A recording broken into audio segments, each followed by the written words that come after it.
Você sabe, meu amigo, minha amiga trabalhadora, profissionais da área, do que se trata o Abril Verde? Pois o canal Cogito vai estar contigo nessa caminhada nos próximos dias. Não sai daí.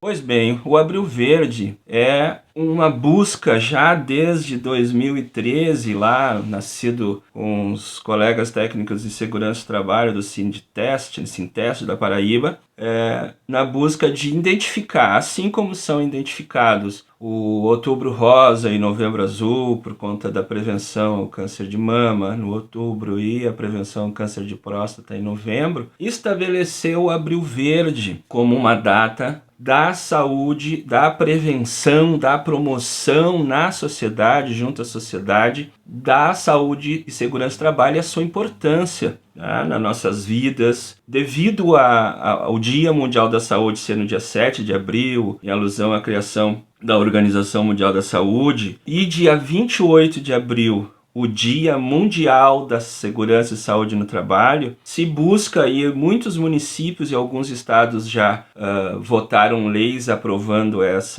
esse Abril Verde. É importante que, de alguma forma, nós do campo da saúde e segurança do trabalho, aqui nas redes sociais, possamos fazer destaque disso, para que isso possa cada vez mais alcançar pessoas e aí promover, né, de certa forma, colaborar para essa promoção de um entendimento, né, no campo da saúde e segurança ocupacional, para que ele se constitua, né, como já está previsto na Constituição, um direito e como já está previsto em decisões internacionais, da qual o Brasil é filiado, como um direito humano. E isso alcança todos da sociedade, não só os trabalhadores, aqueles que virão a participar do mercado de trabalho, e com maior responsabilidade ainda, os profissionais da área que atuam, né, para redução, enfrentar os riscos que o trabalho nos coloca para a nossa saúde, a nossa vida, levando à morte. Os últimos dados da OIT, e ficamos aguardando agora nesse dia 28 de abril, em pleno contexto de pandemia, quais os números sobre acidentes do trabalho no mundo.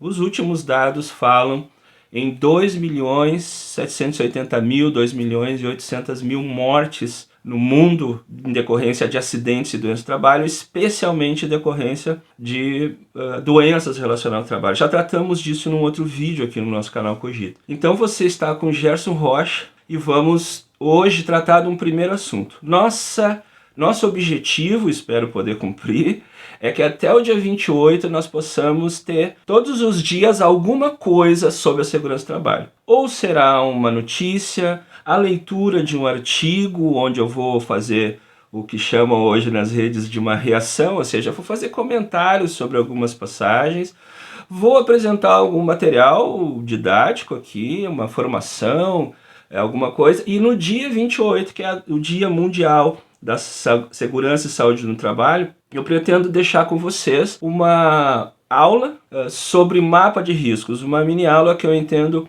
definitiva para que seja compreendida pelos trabalhadores que podem assisti-la e compreendê-la, assim como indicar para os profissionais de saúde e segurança do trabalho que ministram capacitações envolvendo esse tema, possam fazê-lo de uma forma qualificada também. E tem alguns aspectos que vocês vão encontrar nessa aula no dia 28, que são muito caros, e pelas caminhadas aí nas redes, eu vi que algumas coisas não estão recebendo o devido cuidado. Então vamos fazer isso, e até lá espero que você esteja com a gente. Então não se esqueça de, ao participar aqui conosco, de se inscrever nas nossas redes sociais, aqui mesmo no YouTube, e curtir, né, esse vídeo, para que ele possa alcançar mais pessoas e o YouTube entender que ele está sendo interessante para algumas pessoas e pode ser interessante para outras. E também se inscreva nas nossas demais redes sociais, como Facebook,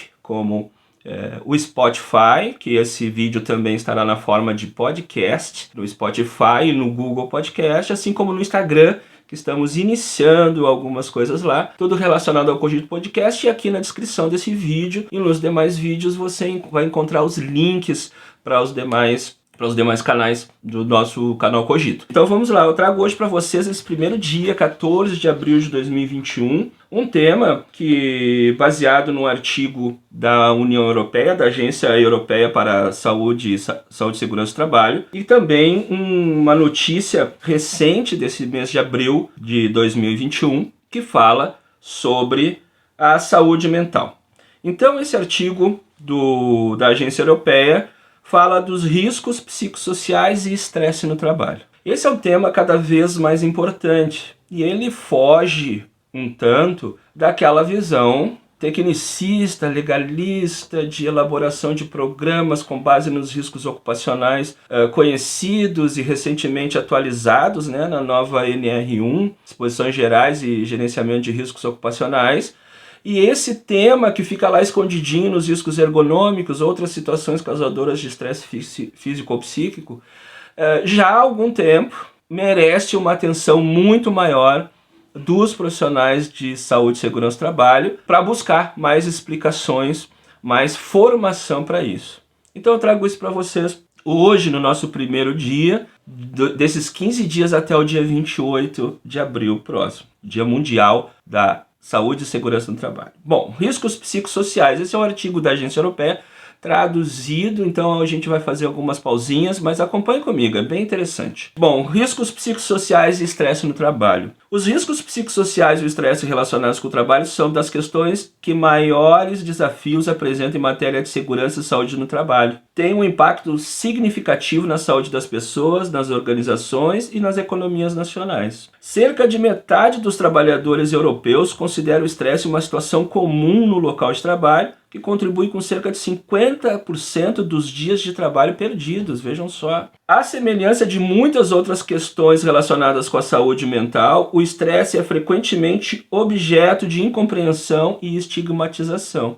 Ou seja, aqui no nosso linguajar brasileiro, temos uma atitude preliminar, né, preconceituosa com as questões de saúde mental. Encaramos ela inicialmente como manha, hoje a palavra mais usual é mimimi, em alguns lugares é frescura, ou seja, exagerando, e não é bem assim mais.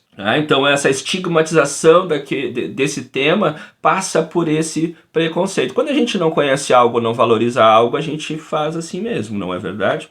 No entanto, se forem abordados enquanto problema organizacional e não falha individual, e aí eu faço uma outra questão, geralmente é a pessoa, o indivíduo que tem problemas, a organização em que ele está inserido é sempre saudável, e quando chega no ambiente de trabalho, na organização em que vamos trabalhar, parece que a gente chegou no paraíso e nós somos o único problema, ou desenvolveremos, né, no ambiente de muitas pessoas felizes e ajustadas, um problema de saúde mental que só cabe a gente resolver e a instituição, o processo de trabalho não tem nada a ver com isso. Então, os riscos psicossociais e o estresse podem ser controlados da mesma maneira que qualquer outro risco de saúde e segurança no trabalho. Basta que a gente possa levar isso em consideração nos nossos estudos e buscar nos profissionais ligados a essa área as explicações, as orientações necessárias para isso, para conduzir esse assunto de forma profissional e qualificada. Mas o que são os riscos psicossociais, segundo esse artigo da Agência Europeia de Saúde e Segurança do Trabalho? Os riscos psicossociais decorrem de deficiências na concessão, organização e gestão do trabalho, bem como de um contexto social de trabalho problemático, podendo ter efeitos negativos a nível psicológico, físico e social, tais como estresse relacionado com o trabalho, esgotamento ou depressão. Sabemos, né, nós da área, aqueles que vão um pouco além das NRs, como é algo que eu já foi objeto de uma palestra que eu fiz, né, além das NRs, como identificar essas coisas se não dá a devida importância. A depressão, por exemplo, cresceu muito nos últimos anos como um dos principais fatores incapacitantes. Em situação pré-pandemia, ela estava muito destacada nesse aspecto. Eis alguns exemplos de condições de trabalho conducentes a riscos psicossociais. Cargas de trabalho excessivas, exigências contraditórias e falta de clareza na definição das funções. Falta de participação na tomada de decisões que afetam o trabalhador e falta de controle sobre a forma como executa o trabalho. Má gestão de mudanças organizacionais, insegurança laboral. comunicação ineficaz, falta de apoio da parte de chefias e colegas, assédio psicológico ou sexual, violência de terceiros. Esses temas, convenhamos, eles não são novidade. Aqueles um pouco mais atentos, e creio que a grande maioria, identificam isso às vezes numa própria conversa com a equipe de trabalhadores, ou num próprio curso que é ministrado, a reação desses alunos quando se sentem confiantes e acabam por expressar algumas questões relacionadas ao sofrimento e os riscos psicossociais propriamente disso. Então, o risco do desemprego, né, um gerenciamento verticalizado, relações sociais de trabalho prejudiciais, né, punições, favorecimentos injustos, né, para uns e não para outros, a própria falta de gerenciamento adequado dos recursos das pessoas, mas também do próprio trabalho. O trabalhador sempre à margem do processo de decisão, sabendo muitas vezes que aquele processo de trabalho, aquela forma, não é a mais adequada ou coloca em maior risco. Então, ao considerar essas questões, essas solicitações, deixa eu ver aqui no texto original. Ao considerar as solicitações profissionais, importa não confundir riscos psicossociais com a carga de trabalho excessiva, com as condições, embora estimulantes e por vezes desafiantes, de um ambiente de trabalho construtivo em que os trabalhadores são bem preparados e motivados para dar o seu melhor. Então, o que está se falando? Não confundir os riscos psicossociais com o ambiente, e no caso a carga de trabalho excessiva, que está lá, né, colocado claramente no elenco dos riscos ergonômicos, dos nossos 5 grupos de riscos, com um dinamismo positivo dentro da empresa. Mas sabemos que isso também pode estar imbuído em uma desculpa para trabalhar mais porque está feliz. E a gente sabe que o resultado disso sempre aparece mais cedo ou mais tarde, em várias situações, né, na nossa vida social, na nossa vida econômica, inclusive. Então, o ambiente psicossocial positivo promove o bom desempenho e desenvolvimento pessoal, bem como o bem-estar mental e físico dos trabalhadores. Isso é evidente, se espera que fosse, né? Ou seja, num ambiente bom, a gente tem mais satisfação e, obviamente, faz mais, erra menos. Os trabalhadores sentem estresse quando as exigências de seu trabalho são excessivas, superando a sua capacidade de lhes fazer face, de serem enfrentadas. E essas exigências não se limitam, né, caro trabalhador e colegas aí, estudantes, às exigências físicas. Por vezes é cobrado do trabalhador desempenhos que a sua capacidade ainda não foi desenvolvida para alcançar. Então ele se estressa, é um trabalho de elevada responsabilidade, ele é uma pessoa, mesmo que formada para a atividade, ela é inexperiente, então é preciso que a organização compreenda tudo isso, para que dali, né, num bom empregado, um bom trabalhador, possa se desenvolver e causar, promover bons ganhos para a empresa, mas especialmente para aquele ser humano que vai se ver participante do crescimento dessa sociedade. Então, os trabalhadores sentem estresse quando as exigências do seu trabalho. Além de problemas de saúde mental, os trabalhadores afetados por estresse prolongado podem acabar por desenvolver graves problemas de saúde física, como doenças cardiovasculares ou lesões musculoesqueléticas, que também nos estudos já de algum tempo da saúde e segurança do trabalho sabe da relação de estresse com dores, com incapacitações por LER, né, DORT, e problemas de incapacitação emocional para seguir no trabalho. E além de afetar, né, problemas de aumento da hipertensão, aumento da obesidade, enfim, uma série de efeitos que o estresse causa também no corpo físico. Para a organização, os efeitos negativos incluem um fraco desempenho geral da empresa, aumento do absenteísmo, ou seja, os trabalhadores começam a faltar mais, chegar mais atrasado, trabalhar menos, o presenteísmo, ou seja, trabalhadores que se apresentam ao trabalho doentes, incapazes de funcionar eficazmente, ou que estão no local de trabalho sem produzir ou sem desenvolver sua atividade de trabalho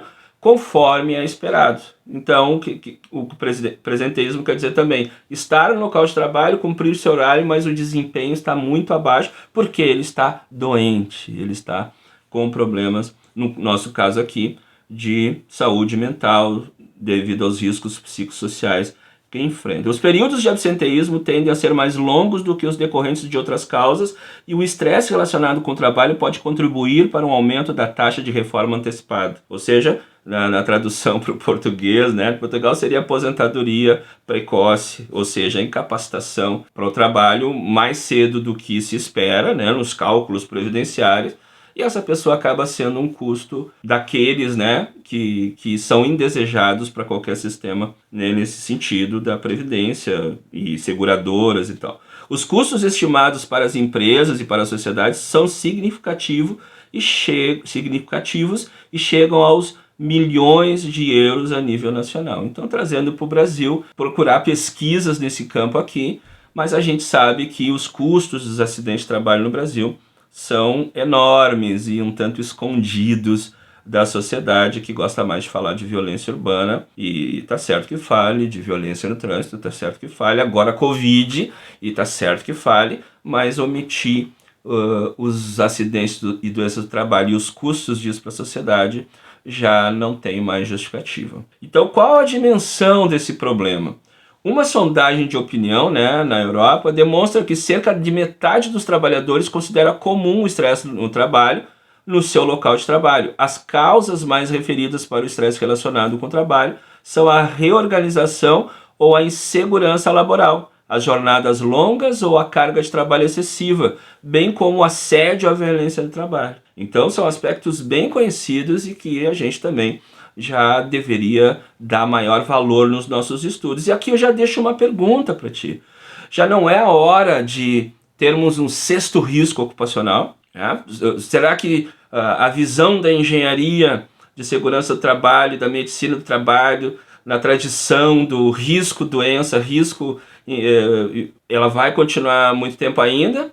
Ou a gente deve, na nossa formação, eu já venho fazendo isso há bastante tempo, dar a devida importância e propor, porque não é proibido propor e exercitar um sexto grupo de riscos. Nas minhas caminhadas já sugeri e foi aceito por um grupo de trabalhadores uma cor lilás ou roxa, ou mais lilás, para identificar o sexto grupo de risco, os riscos psicossociais. Porque, uma pequena justificativa, nós começamos, quem é dos mais antigos sabe que o cinto de segurança era previsto na NR6, depois, como EPI. Depois ele foi, devido ao número de acidentes e à qualificação dos estudos sobre os riscos na indústria da construção, a NR18 chegou e colocou novamente o cinto, mas aí muito mais adequado, né? Antes era só um cinto de cintura, barriga e tal.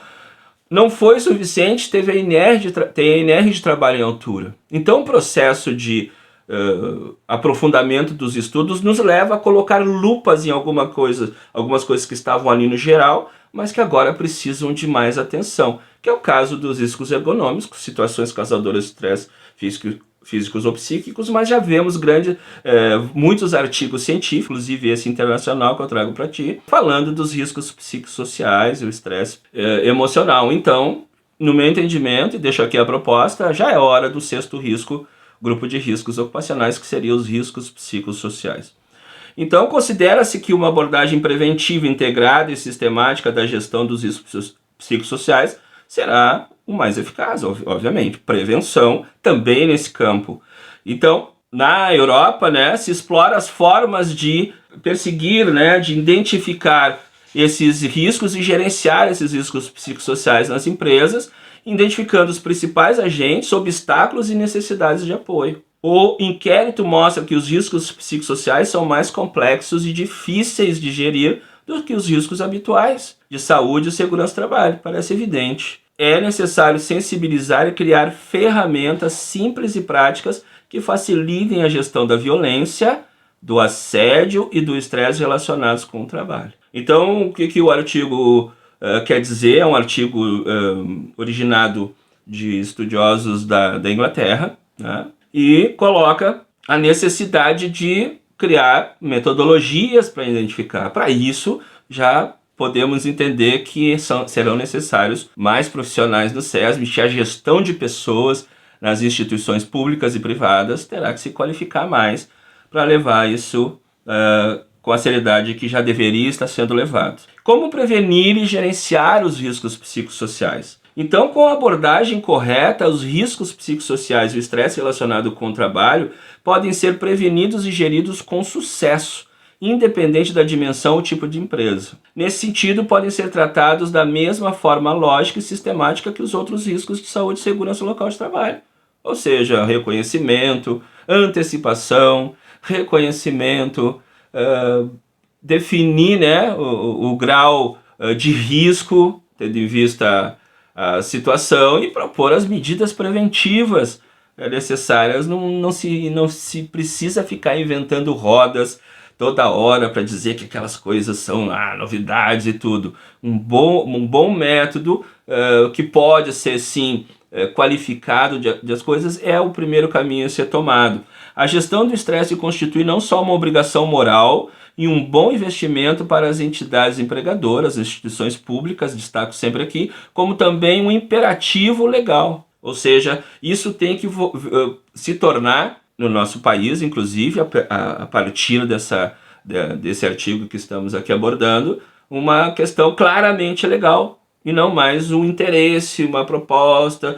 Isso é importante, tem que vencer essa etapa, porque moralmente já é justificado. Logo, é preciso que isso se constitua numa norma que obriga a todos, independente de gostar ou não, a se buscar a partir dela os caminhos para que se enfrente essa questão. Além disso, né, na Europa se reconhece a mutação das solicitações, a intensificação das pressões no local de trabalho e incentiva as entidades empregadoras a implementar medidas voluntárias suplementares para a promoção do bem-estar mental. Embora as entidades empregadoras, as instituições, no nosso caso aqui, públicas e privadas também, tenham a responsabilidade legal de assegurar a avaliação e o controle adequado dos riscos no local de trabalho, portanto, grifo meu aqui, os riscos psicossociais, é essencial garantir também o envolvimento dos trabalhadores. Ou seja, é necessário, no nosso caso aqui, que coletivos de trabalhadores, os sindicatos dos trabalhadores, os representantes dos trabalhadores nas fábricas, as CIPAs estejam envolvidas nisso. Os trabalhadores, os respectivos representantes, têm uma melhor percepção dos problemas que podem ocorrer no local de trabalho. A sua participação garantirá que as medidas aplicadas sejam adequadas e eficazes, porque eles estão lá com as histórias, com as vivências e com a experiência, com os seus saberes.